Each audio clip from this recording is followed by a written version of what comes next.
Ayan, magandang hapon po sa ating lahat. At meron tayong bahay na puntahan dito.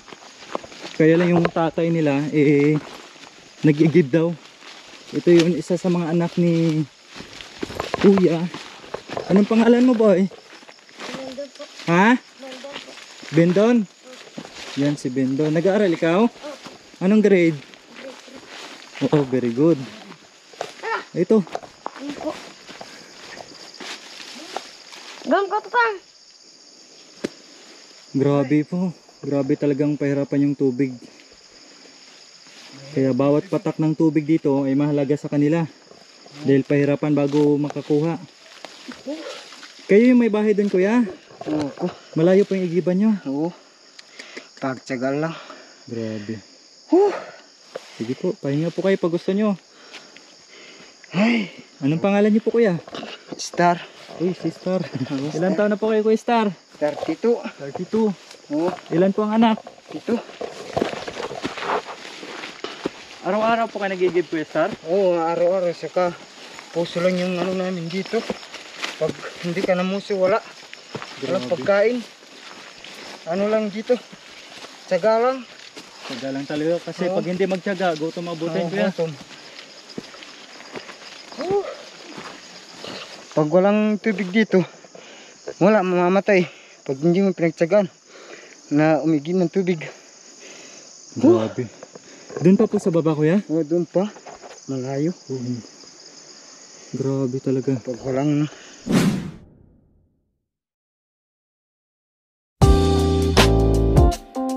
Magandang hapon po sa ating lahat mga kabayan. Diretso na tayo. Mayroon na naman tayong nakitang bahay. Tara, sundan niyo po ako at samahan niyo po ako sa aking paglalakbay dito sa kabundukan. Kumusta po kayo dito?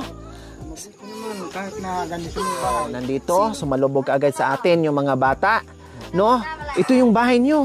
Ang cute naman. Malamig ito kahit tag-ulan o kahit tag-init. No? Lalo na sa tag-ulan talagang malamig ito. No? Kahit na malamig pero tiyaga lang ang Masarap nga po yung malamig, kuya. No, hindi mo na kailangan ng aircon, hindi mo na kailangan ng electric fan. No, libre, mamaypay ka na lang kapag kontento sa lamig. Kumusta naman kayo dito? Pag ganito, mabuti naman pag hindi ka nagtiyaga ng namumuso, wala. Saan kayo galing kanina? Nag-ihib ng tubig. Saka Malayo? Malayo. Malayo. Pagpunta nyo doon, pababa. Oh, pababa. Pag uwi nyo, Pataas. paakyat na naman kayo. Paakyat na naman, nagdadala ng tubig. Anong pangalan nyo? Star. Si Star? Wow! Ang ganda naman ng sa Star. kanila, ang pangalan ko si Star. Wow! Si Star. Tapos yung asawa nyo, si Moon. So, saan ang biyahe mo? Dito. To the moon. Sa inyo. To the moon. To the star. Di ba? Nakakatawa naman. Kahit sobrang hirap dito. Mga kabayan, nandito tayo naghatid saya. Di ba napatawa natin si Kuya? Ang sarap tingnan na tatawa, ngingiti yung mga kabayan natin na tulad nila na halos nakalimutan ng tumawa dahil sa hirap ng buhay, walang iniisip kung paano ang buhay, ganyan. Ngayon, narinig natin yung tawa halakhak ni Kuya, ang sarap sa pakiramdam. Alan pa lang, Star, yung asawa din niya ay Mon. Ito lahat mga anak nyo. Nandun po yung dalawa sa babag. Ay, bakit ilan ang anak nyo? 7. Pero nagpaano na siya, nagpalaigit ko na. Nagpalaigit na. Dapat dinagdagan mo pa, Ito pa. Hindi yung ano doon sa ospital sa ano, sabi nila, ay dagdagan mo muna. Kahit na hindi na dagdagan, bigyan niyo ko ng kunting ano lang sa asawa ko. 7 na sila. 7. Anong pangalan ng asawa? Hello? Ha? Nanit. Si Ate Nanet. Oo. Ito yung bunso. Oo. Ilang buwan na? Ay, 2 buwan pa lang? Oo. Ito yung panganay. Pag hindi sabi ko sa kanya, kayo mga bata, kahit na ganitong buhay, pagtsagaan yung pag-aaral. Tama. Para makaraos kayo. Hindi naman sa amin yan, sa inyo mga bata yan. Tama kayo, Kuya Star. Bakit gusto nyo nga ba makapag-aral at makapagtapos yung anak nyo? Hindi, para hindi yung tinatawag nilang gumunghawa yung buhay, yung para yung kahit na anong trabaho mapapasukan. Hindi naman ganito sa amin na Para hindi pinag... sa mga bata yun na ano po ng kalakal. Mahirap po kasi sa mga bata yun. Bahan biskit eh. Mahirap kasi yung pag hindi ka nagtyaga dito, wala. Iyon, tama yung ginawa nyo. Kahit gaano kahirap yung buhay, huwag kalimutan paaralin yung mga bata. Saka na sa taas, huwag kakalimutan. Tama. Tama yung sinasabi ng misis nyo na ayaw nyong iparanas yung buhay nyo ngayon sa mga anak nyo. Tama yun. Buti na lang at nagpalagit si misis mo. Dahil kung hindi, aabot ng 2 dosina yung anak mo. Sabi ng doktor doon, 3 pa. Ha? 3 pa yung... Kulang. Para maging 10. Pag hindi mo na nalagit hindi mo palagit yung asawa mo, 3 pa yung bata yung lalabas sa asawa mo. Oo, kasi cesarean siya. Oo. Kung kailan pang 7, nagiging cesarean. Oo. Saka, tignan mo yung, pag hindi nagtyaga, walang ipapadidi sa bata. Inuutang naman yan. Ang trabaho nyo, alam ko na, namumuso. Oo, namumuso lang. Saka tubig. Tubig. Ayun, nag-ihip ng tubig. Napakalayo, tyaga lang. Binabayaran kayo. Hindi naman, pero malayo. So yung panggamit nyo dito, talagang mag-iigib kayo. Oo, mag-iigib. Ilang taon ka na ulit, May kuya? 32. 32. Si ate Nanit, 27 po. ha? 27. 27. Tapos 7 na kaagad ang anak mo. Medyo matibay-tibay itong tuhod mo sa pag-araro sa gabi, Hindi. Hindi kasi Malamig nga dito, Kuya Star. saka hindi marami kinakain na yung may chemical. Kaya nakakalakas ng tuhod. Yung kinakain lang niya Puro gulay. O, gulay. Tama yung sinasabi nyo. No? Dito kasi sa kabundukan, puro fresh yung kinakain, puro gulay. Pag nasa bayan ka, puro chemicals yung kinakain. Kaya nakakarami tong tuhod mo.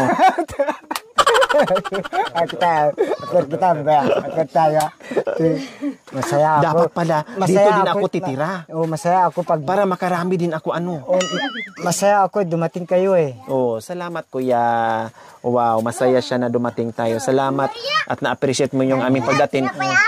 Alam ko, habang nandoon kayo sa baba, talagang nahihirapan kayo paakyat, pero hindi mo akalain yung paghihirap mo, yung pag-akyat mo, yung pagod mo, napalitan ng saya. Pagdating nyo dito, masaya. Masaya na.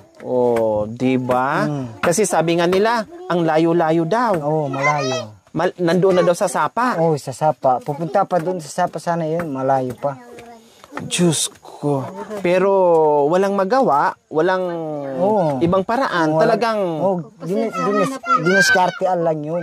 Pag wala kang yung naisipan mo, kukuha ka ng tubig. So ngayon, nag-aaral yung mga anak nyo, Kuya Star. Nag-aaral. Ilan sila ang nag-aaral? 4. Ilang taon na yung panganay mo? 9 years old lang ang panganay. Tapos 8. Tapos 7. Tapos 6. 5.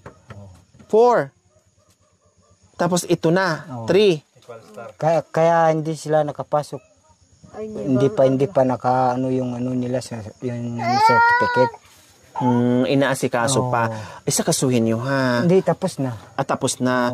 Kasi kailangan... Kahit na doon sa ospital, pag nanganak, kumpilito na. Tama. Tama yung narinig ko kanina, ako'y napahanga sa sinasabi mo, gusto mo makapag-aral talaga yung mga bata para sa kinabukasan nila. Sumagot naman din yung misis mo, na ayaw namin kasi matulad yung buhay nila sa buhay namin. Tama yun. Yan ang nanay at ang tatay. Sasabihin ko sa kanila, kami, walang pinag-aralan. Dapat kayo mga bata para hindi maranasan yung dinanasan namin. Tama kayo. Yung kahit na kunti-kunting pagkain. Basta pasok pa rin sa eskwela. Pasok sa eskwela. Ayun, kahit makagraduate mo lang ng high school, pwede na kahit papaano magkaroon na sila ng trabaho. Kahit na anong trabaho mapapasukan nila pagtapos na yung yung pag-aaral nila. Okay. Pag doon naman sa baryo, sa Lunes, umpisa sila Lunes hanggang sa Pero ang layo ng school. doon pa sa baryo. Lalakaran po lang po nila. May gulay. Minsan nga po ayaw nila pong Pumasok. Oh, Kasi hindi na kaya. Oh. Kumbaga sa isang linggo, hindi nila madire-diretso ng opo ganun. tuloy-tuloy yung pasok. Kasi talagang hindi nila kakayanin yung paglalakbay nila. Araw-araw. Pababa, pataas. Kasi ang pagpunta ng school, puro pababa. Pababa. Ang pag-uwi naman, puro paakyat. paakyat. Siyempre, pag meron kang maliliit, yung mga kinder, grade 1, Diyos ko, iiyak yan pag napagod na. Sabi nila, ay nakakapagod na tatay yung paglalakad sa pag-aaral. Sabi ko sa kanila, tsagaan na lang. Tama. Tiyaga na lang. Kasi balang araw yung tiyaga nyo, mapapalitan din niyang mapapalitan yung magandang buhay. magandang buhay. Kaya tama yung ginagawa nyo, minumotivate nyo yung mga anak nyo, hindi man masarap yung kinakain natin, hindi man tayo nakakain ng 3 beses sa isang araw, no, hindi ko man kayo nabigyan ng magandang damit, magandang gamit, pero kailangan nyo magtiyaga sa pag-aaral para pagdating ng panahon, tama yung sinabi niya na hindi matulad nyo. Okay? Sabi nila sa amin, kahit na minsan wala silang sinilas, pinagtiyaga lang wala sinilas. Papasok pa rin sila. Oo, papasok din. Kumusta pala ngayon? Maghapunan na. Anong maisasain natin? Kasi dito na rin kami maghapunan bago kami bababa. O bakit tatawa po kayo? Ha? Hindi kayo ayaw nyo magpakain sa amin? Kunti lang naman yung kinakain namin, Kuya Star. Hindi naman namin uubusin yung pagkain nyo. Kunti lang kahit 2 kutsara. Ha? Anong maisasain? Kasi wala kami walang ano eh. Walang. Hindi ko na ikakahiya. Walang bigas. Ang lakas nyo mag-igib ng tubig, wala pala kayong maisasain. Kaya kakatawa ka naman. Nag-igib pa kayo? Gano'n naman din, wala naman din kayong... Hindi pag ano ng gatas ng bata. Yung bata na lang talaga ang sinisigurado. Nilalaga ko yung tubig. Iniinit. Iniinit. Tapos paano? Palamigin. Paano yung pagkain yung mamaya? Yung mga bata? Hindi. Na lang po namin yung ano po. Aantayin nyo na naman yung... Bayar po dyan. Ganyan yung buhay dito. Kasi namatay daw po yung kapatid niya kaya hindi pa nakaakit kanina po. Ganyan ang buhay dito pag hindi taas yung... Ganyan ang buhay dito. Meron ka ng kalakal dyan. Kailangan mo pa rin antayin kasi wala pa. Kailangan mo mag-antay ng buyer. Kahit nandiyan na yung kalakal. Sugutom pa din. Sugutom pa rin. Diyos ko, akala ko nag-igib kayo kasi magsasain na kayo kasi maghahapunan na. Kakain na lang. Kahit kape, kuya, wala kayong maialok sa amin? Kunti lang yung kape yung nasa ganyan na baso. Binigay sa akin kanina. Gutom na rin kasi kami eh. Kasi wala rin kaming maisaing sa bahay. Kaya ako na lang umakis kabundukan, nagbabaka sakaling mayroong makakakain kami. Kasi gusto mo sana nandun pa yung ano, kasi yung gabi nandun. Tinan, may laman na pero malayo pa. Malayo pa ang gabi. Oo, kahit naku. Mga ilang oras lang gabi na. Bakit nasabi yung malayo pa ang gabi? Hindi, gabi. Gabi! Hindi pag... Akala ko malayo pa ang gabi. Hindi pag ano sana, nung pag malapit lang sana, kukuha ko para meron kayong dadalhin. Oh, wow. Ako natutuwa kasi ganun pa man yung buhay nyo dito. Pero masiyahin si kuya, no? At si ate, yung bagay yung ngiti na yung iba ay nakakalimutan na ganun lang. Magiging positibo lang tayo sa buhay. Dalawa po. Masipag lang, no? Tiyaga. At wag mawalan ng pag-asa. Baka ngayon, oo, mailap ang swerte, pero pagdating ng panahon, sa mga bata, sa mga anak nyo, nandoon pala ang swerte, giginhawa din. O, diba? So, yun na lang yung iisipin natin araw-araw. No? At siyempre, pasalamatan din tayo ni Lord kasi ganito man ang buhay natin, at least wala tayong sakit. Diba? Binigyan pa rin tayo ng magandang pangangatawan sa araw-araw. Yung malusog pa rin yung mga bata. Okay, sige, sa hapong ito, mayroon din kami surprise sa inyo. Salamat ha. Papasalamat nga po kami dahil dumating po kayo. Hindi namin po alam kung anong gagawin namin po. Sa maghapon.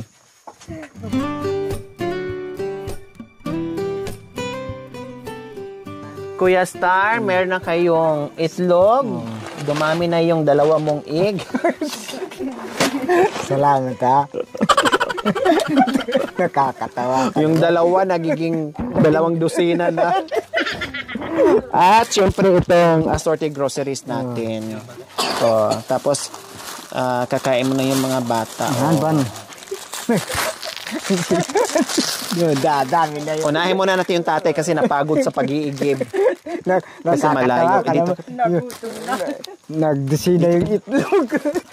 Nandun kasi yung dalawa na Marcel sa tita nila. Sa Lulo. Ayan. O, nandito na, kompleto Ricardos na ha. Hindi mo na kailangan mag-antay ni buyer. Hindi mo na kailangan pumunta ng kapitbahay na manghiram kasi may sasaingin ka na. Sigurado ng may pagkain na kayo, maibenta nyo man yung kalakal nyo. Hindi, at least sa gabing ito o sa susunod na ilang araw, may makakain na kayo. At syempre, hindi lang yan.